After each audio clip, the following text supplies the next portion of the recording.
There is a moment that most immigrant parents know immediately. You are sitting at the dinner table, your child says something, a joke, a complaint, a dream, and you realize with a quiet shock that they are becoming something you didn't quite plan for. Not worse, just different. A person shaped partly by your homeland and partly by a country you are still learning yourself. This book is for that moment and for every moment like that.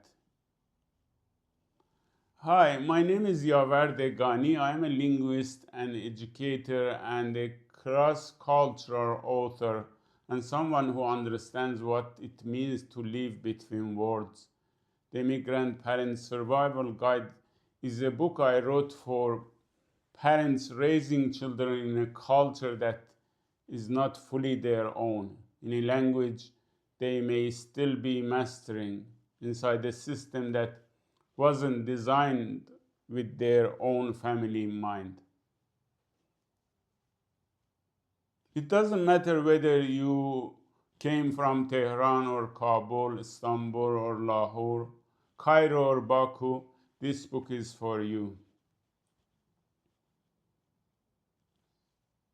The book opens with an idea that I find myself returning to again and again, the invisible suitcase. When you immigrated, the customs officers checked your bags. However, they didn't check and couldn't check what you were carrying inside. Your mother's recipes, your father's proverbs, your childhood memories, the exact shade of light through a window you will never see again.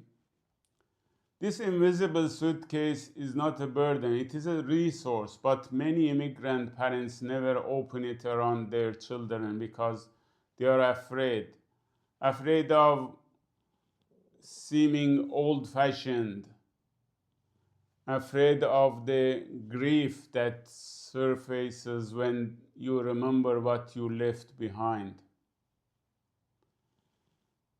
This book asks you to open it carefully at your own pace because your children, whether they show it or not, are already touched by everything inside it.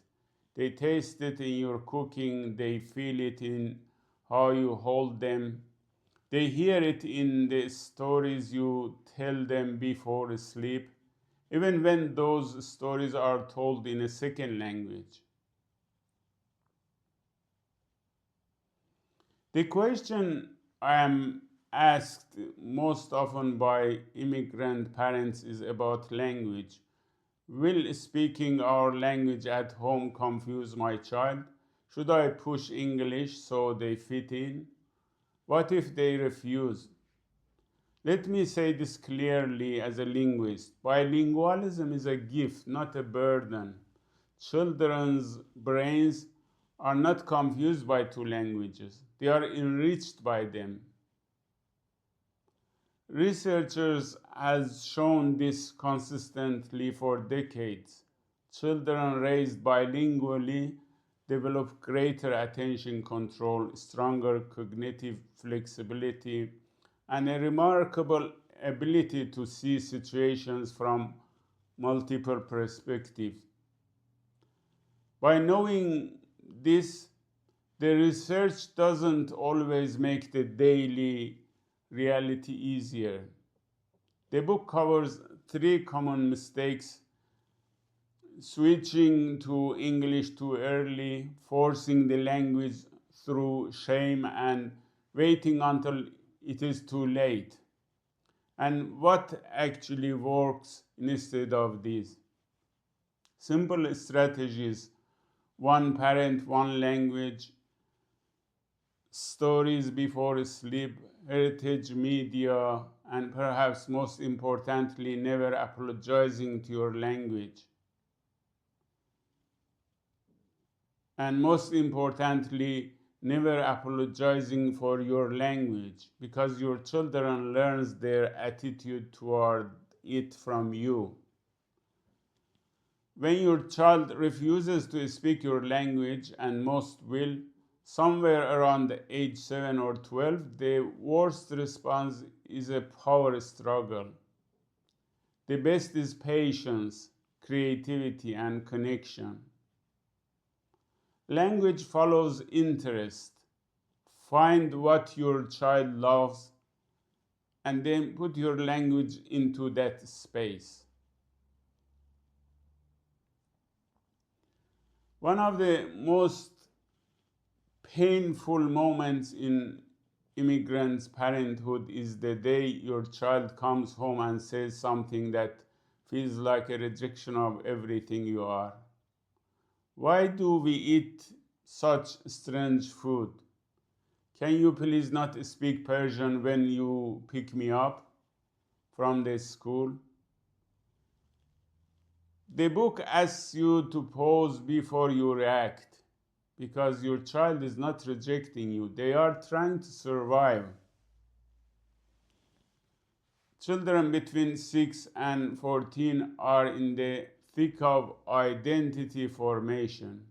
Anything that marks them as different can feel threatening.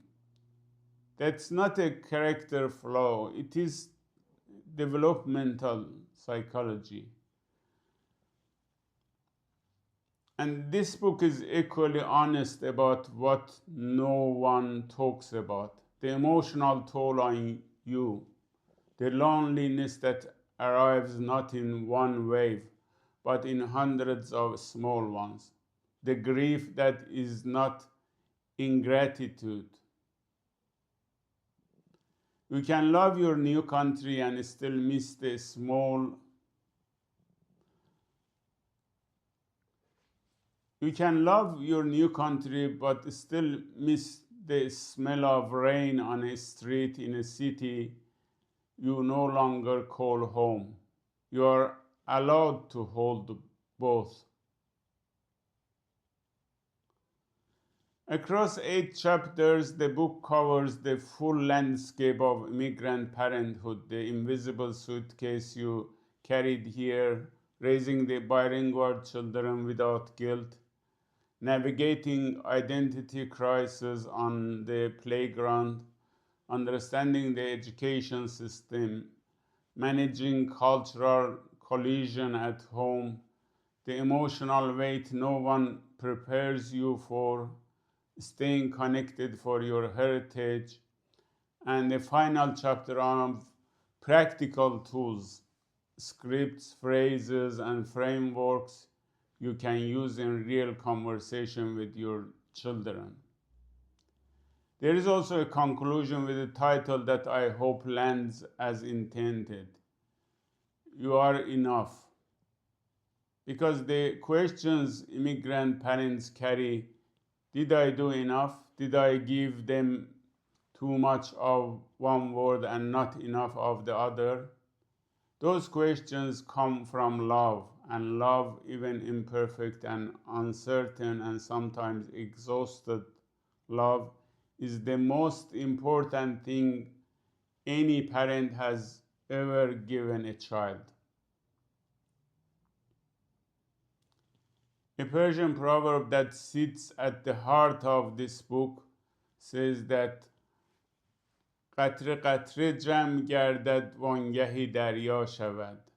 Drop by drop a river is formed. Parenting is like that. Not one grand gesture, but the accumulation of thousands of small moments. The story told, the meal shared, the question asked, the hug given without reason.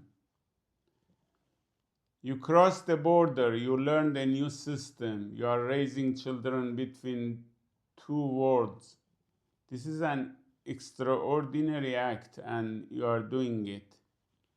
The Immigrant Parents Survival Guide is now available on Amazon and in the link in the description below. Thank you for watching.